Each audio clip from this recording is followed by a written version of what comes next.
Welcome back, everyone, to the Brian Crombie Radio Hour on Saga 960. Well, this is a special Good Friday show, and I thought that it'd be interesting to talk to someone who's actually trying to make a real difference in our world. I was at church last week, and one of the parishioners there that I think quite highly of, this guy is seemingly involved in absolutely everything in the church.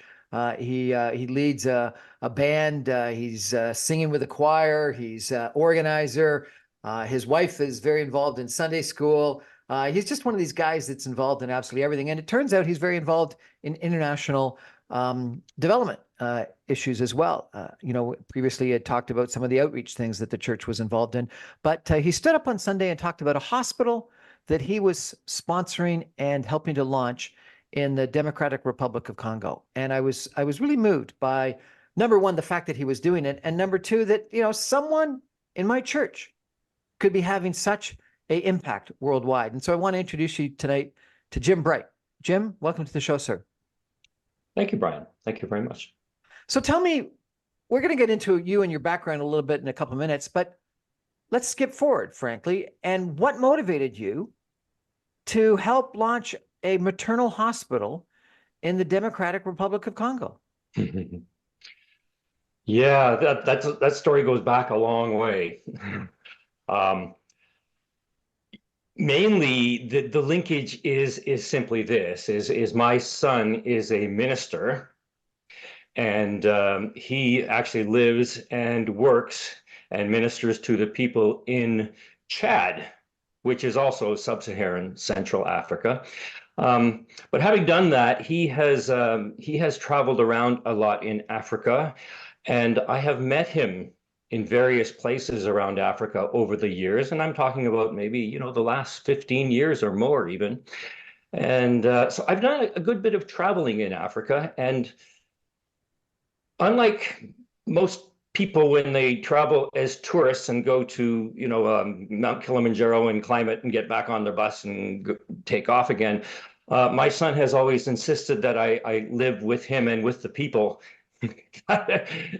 in these countries that I visited. And my first experience was in Tanzania, and it was a very moving, very fascinating experience, because the world is so much different over there, and the people are, quite frankly, are just absolutely wonderful. It's a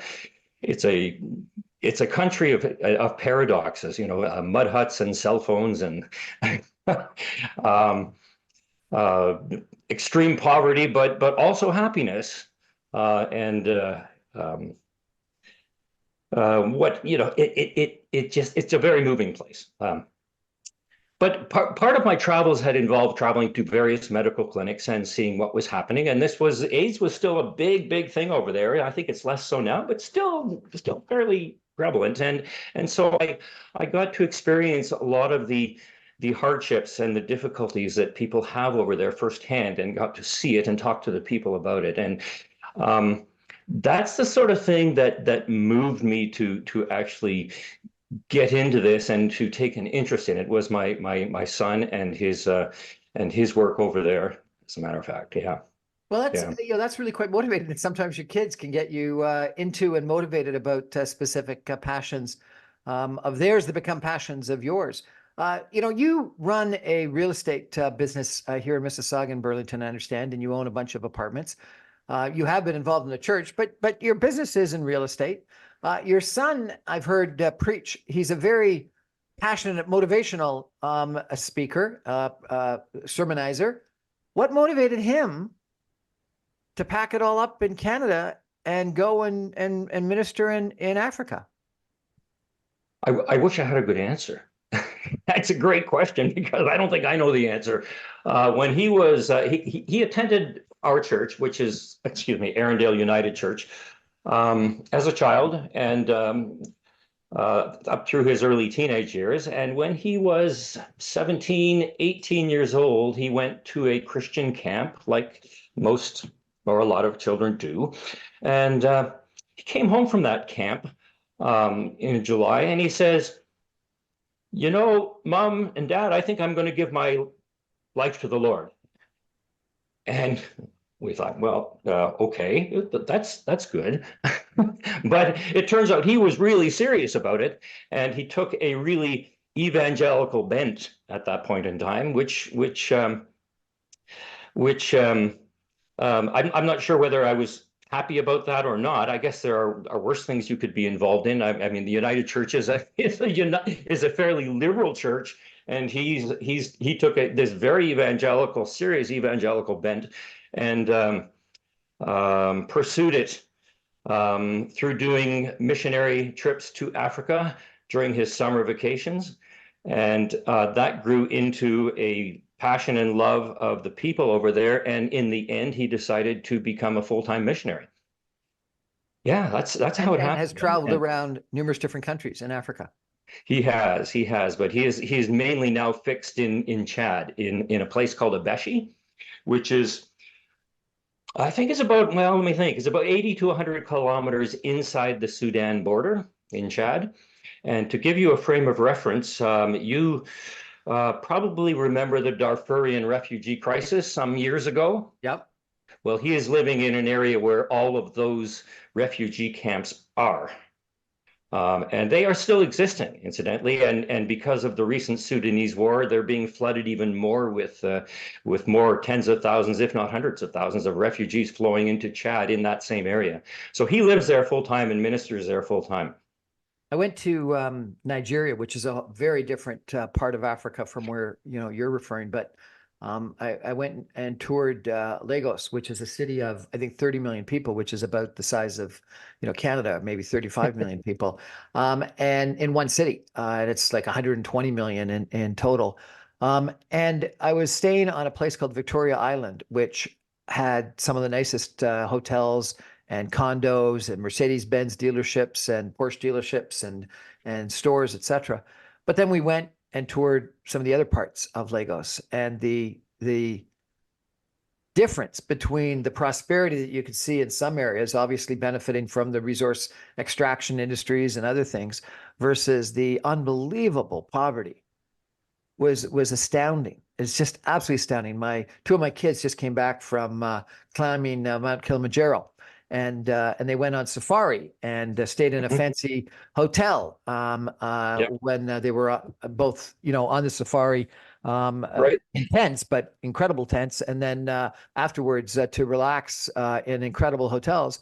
But then during the trek, they saw incredible poverty, and I guess coming to and going from the mountain, they saw unbelievable poverty. Describe to me, if you could, the area that your hospital is in. The hospital itself is located in Bunia, a city of about 1 million people, and it is in northeastern Congo, close to the Ugandan border. It is and was subject to the very, very violent Congo, the Second Congolese War back in 2002.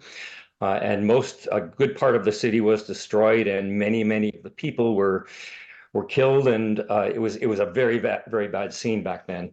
But it is in the Rift Valley. It's a very mineral-rich, fertile area, as a matter of fact, and it's really a shame that it is locked into this cycle of poverty and want, when in actual fact, if they had some peace and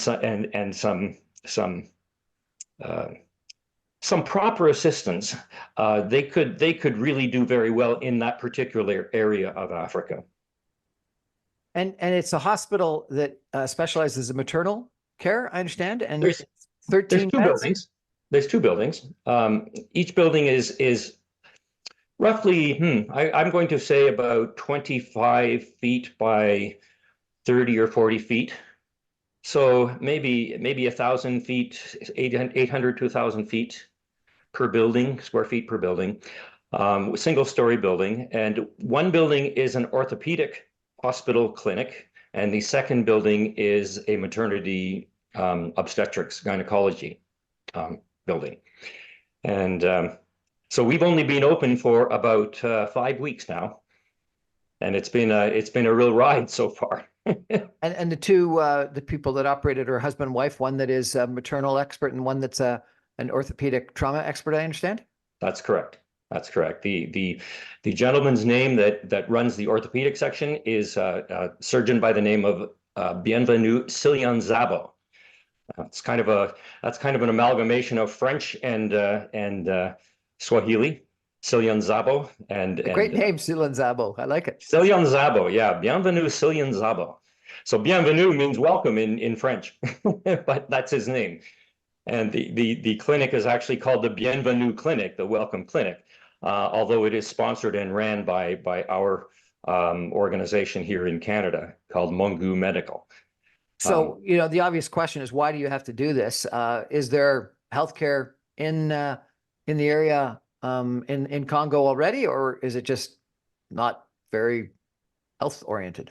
Well, there's healthcare. There's healthcare. There are two hospitals in Bunia. One is Rankole Hospital, and the other is CME, Centre Médical Évangélique Hospital in Bunia itself, CME Bunia. Both of those hospitals are ran by Africans at this point. At one point, they were ran by Western people and handed over to the Africans to run. But they are small, and they are nowhere near able to handle the population of 1 million people. Furthermore, there is absolutely no orthopedic surgeon in either of those two hospitals, and that is for a population of 1 million people. No orthopedic surgeon. And as far as maternity help goes, they have a very small maternity ward, and most children are born at home in fairly unsanitary, unsafe conditions. So our goal in the hospital was to make orthopedics accessible to people and to make maternity very accessible to women. And you obviously were motivated to open this hospital. What was the catalyst? You were there, and your son recommended, or what? I'd love to be able to tell you that in actual fact, we plotted and planned this from, 10 or 12 years ago, but it really didn't happen that way. It kind of happened more organically. This whole process started about 10 years ago at Arundel United, actually, and I approached Reverend Neil Young, who was the minister at the time, and asked him if he was interested and if the church would be interested in helping me to sponsor a young man through surgical school, through orthopedic surgical school. And he readily agreed, and we did so. And with myself and Arundel United, and with another gentleman named Wes Londrel, who was living in Quebec or in Cambridge at the time. He's in Quebec now. The three of us, the three parties, actually sponsored him through his first medical degree in orthopedics at University of Goma in Eastern Congo as well.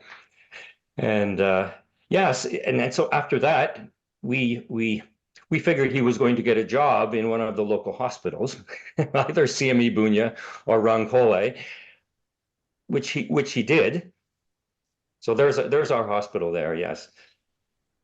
He got a job in Rankole Hospital, but they didn't want to pay him and couldn't pay him any more than $100 per month or $110 per month.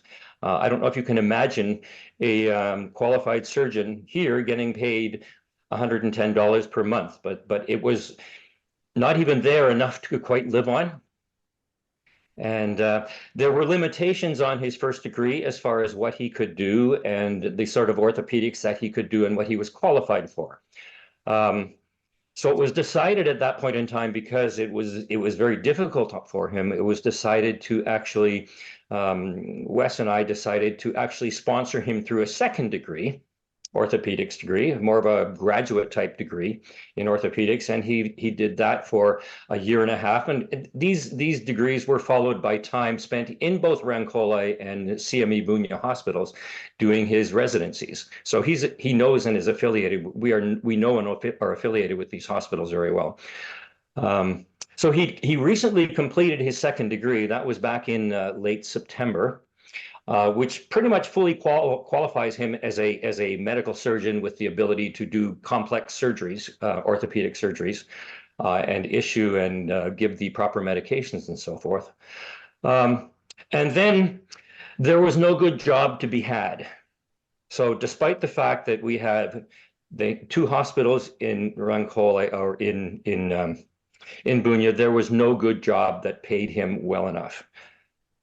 It's a little bit beyond the scope of this this discussion to discuss why that is, but there are a lot of tribal and societal issues there that kept him from being hired into those hospitals in a viable position.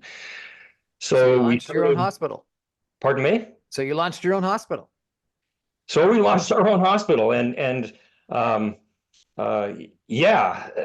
basically we put up the two buildings first and have slowly been adding to it, and eventually we got to the point in January where we could actually do some treatment. And we thought, okay, well, we'll get into this maybe up to our ankles in the water and just feel our way along. But once we opened our doors, we found that we were sort of up to our necks in patients and need. And so it's been a real ride, especially for Bienvenu and his wife, Noella, over the past 5 weeks. Jim, we've had, he's been doing pretty much maybe one surgery a day, some of them fairly complex, in addition to doing outpatient work, in addition to doing regular walk-ins where they have children with breaks and so forth. There's a lot of orthopedic work that needs to be done, setting and resetting fractures and correcting deformities that are caused by the fact that people have not been able to have or get any proper orthopedic care for literally forever in the area. So it's kind of sad to see some of the patients. I don't know if you can get that picture of that young child up there sitting. He was sitting on the outside sill of the hospital itself, and he had a cast on his leg from, I think it was his right leg, from his ankle all the way to, pretty much all the way to his hip. And that operation was to try to prevent and to arrest something called osteomyelitis. And it is a infection of the bone, which is caused by a improperly, there he is there on the left up here, caused by an improperly healed open wound from a fracture. So in other words, the bone had been sticking through the leg, causing an open wound. It becomes infected and the bone becomes infected. So it is a very difficult thing to treat and to heal, but he had surgery in our clinic and has the cast on now, and he's on antibiotics. And we are hoping and praying that he can actually keep his leg, because even here in Canada and the United States, once this sort of bone infection sets in, it's very, very difficult to get rid of. You can carve out the bone, reset the fracture, cast it, and have everything, but then the infection can come back. So this is the sort of thing that we see from the poor or lack of treatment that has currently been in that area. I got to tell you, Jim, when I heard your story on Sunday, I was very motivated and inspired by you, someone in my community, in my congregation, trying to have an impact half a world away. And so I thank you. I congratulate you for what you're doing, but I also thank you for the inspiration that you provided, I think, to me and to lots of other people. And I think it's fantastic that someone like you wants to make a difference in our world. I wish we had a lot more people like you that wanted to do that. We're going to take a break for some messages and be back with Jim Bright, who's built a hospital in the Democratic Republic of Congo in Africa, in just 2 minutes. Stay with us, everybody. Back in 2. So this is called... Welcome back, everyone, to the Brian Crombie Radio Hour on Saga 960. My guest tonight is Jim Bright. I had the pleasure, the inspirational opportunity to listen to Jim speak last Sunday at church, Arundel United Church, about a hospital that he has sponsored and launched in the Democratic Republic of Congo. We've been chatting a little bit about why one would want to do that and how one does that and what the hospital is all about. And Jim told me that he wrote a short story on one of his other trips to Africa that sort of encapsulates how he feels about Africa and about helping people. Jim, can you share the story with us? Absolutely. Love to. This is called malaria. She had walked many kilometers from one of the villages, child in her arms. For the second time in a week, in desperation, in the faint hope that something could be done for her child. Mother and daughter sat on the floor of the medical clinic foyer, which doubled as a waiting room. They sat shoulder to shoulder among the 15 or 18 others lucky enough to get some relief from the sun. The rest waited outside. I crouched down to look closely at the infant in her arms. The young woman looks meekly at me and manages to a faint smile. She's pretty. Beautiful, thick, black, immaculately kept shoulder-length hair. It's intricately tied in multiple tiny braids, and it's falling gracefully onto her shoulders. She is wearing a gorgeous, flowing, brightly colored dress in the African style. I guess that she's perhaps 20 or maybe 21 years old. The young woman looks at her baby and me, and she says, Naya. And then with a partially free hand, she says, Lakeisha, pointing to herself. She offers me the traditional respectful Swahili greeting, Shikamu. Maharaba, I respond, also in the customary Swahili fashion. I look closely into Naya's eyes. They are dark, slightly closed, unfocused. Naya does not peer back. She appears emaciated, feverish, and probably dehydrated as she is not sweating. I gently put my finger on Naya's tiny hand. Her fingers instinctively curl around my finger. Lakeisha looks at me in hope, not knowing that I'm simply an observer. I feel rather guilty. According to the doctor beside me, this child is almost certainly dying of falciparum malaria, the most common form of malaria among infants in the area. Absolute diagnosis is not possible as there are no personnel in the lab to run tests anymore. He tells me Naya will without question suffer the same fate as her brother did last year without treatment. Death after much pain and misery. Last week, the only available drugs at the clinic were a few analgesics and a homemade rehydration solution. Mother and child followed the doctor to the examination room. I followed them. With the usual temperature, eyes, nose, throat, ears, stethoscope checks out of the way, the doctor sits down with Lakeisha. Eyes downcast, mother listens as the doctor talks in Swahili. Every so often, he would stop and translate into English for me the essence of what he is saying. This child is a little worse, but perhaps not substantially worse than last week, he says. Naya is not in the late stages of this disease, and permanent physiological damage is very unlikely as yet. More Swahili. Lakeisha's eyes suddenly brighten a little, and she starts breathing very fast. It seems to me she might be hyperventilating. I wonder, what's wrong? The doctor puts a reassuring hand on her shoulder. Just as suddenly now, regaining her breath and composure, Lakeisha very gently hands Naya to the doctor. She stands directly in front of me, dignified, proud, a very beautiful young woman. Looking straight at me, I see now that Lakeisha is indeed crying. I'm confused. Tears well in her eyes and flow down both cheeks. Silently, she takes both my hands and curtsies slightly in the traditional African fashion. She says something to me in Swahili and does not let go of my hands, so I gently tighten my grip. I look questioningly at the doctor, and he explains. I have just told her that you have brought medicine from Canada, so Naya can live. She says she is a Christian and has been praying to Jesus for help. I gently pull Lakeisha to me and hold her tight. Despite stern instructions otherwise from my host in preparation for today, I cannot help but quietly cry. I say a short prayer in English with this young lady as the doctor translates my words. It's a very That is powerful, a true very experience. powerful story, Jim. Thank you for sharing that. I got to ask you, a lot of people don't think they can make a difference, that Africa is a long way away, that people will be suffering in poverty forever, no matter what we do.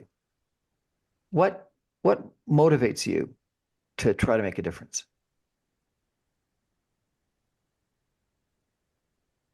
I'm going to say my faith. My faith in God. I feel honestly that well, I feel a bit like Jonah, because I can't honestly say that I've jumped into this wholeheartedly every step along the way for the past 10 years. But for some reason, I feel like Jonah. I keep being put back up on the beach in Nineveh, and I'm there again, and he's saying, move forward, you have to do this. And frankly, that is my motivation. That and my visits and my time spent in Africa seeing. So knowing that I can do something, even if it's only for a few people, is enough. Jim, thank you for sharing your investment into a hospital story with us, and thank you for sharing your short story about malaria and the two people, Lakeisha and her daughter, that you helped. I really appreciate it. It was very moving.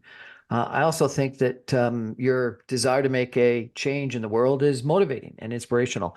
And there aren't enough people like you. And so I wish that more people could hear your story and be motivated by it. You know, at this time of the year, we are part of our community celebrating Good Friday and Easter. Another part of our community is celebrating Ramadan and is probably getting ready right now for an iftar dinner to celebrate the breaking of the fast. And in a couple of weeks, another part of our community is going to be celebrating Passover. And so it is a special time of the year where a lot of people have a connection back to whatever their faith is. One of my sons just came back from a process that he was very exposed to indigenous spiritual beliefs and spent time in a sweat lodge and really connected in with some of the indigenous faith and belief. So whatever that faith or belief is, whether it's religious or cultural or Christian or Jewish or Muslim or indigenous or whatever, all of them, I think, have some part of it, if not the most important part of it, which is helping others. And I think that at this time of year, tonight being Good Friday for Christians, it's probably a pretty important time to think about Jim Bright and what he's doing, about the impact he had on Letitia, the impact he's having on this hospital, Lakeisha, sorry, not Letitia, Lakeisha, and the impact all of us can have if we so desired.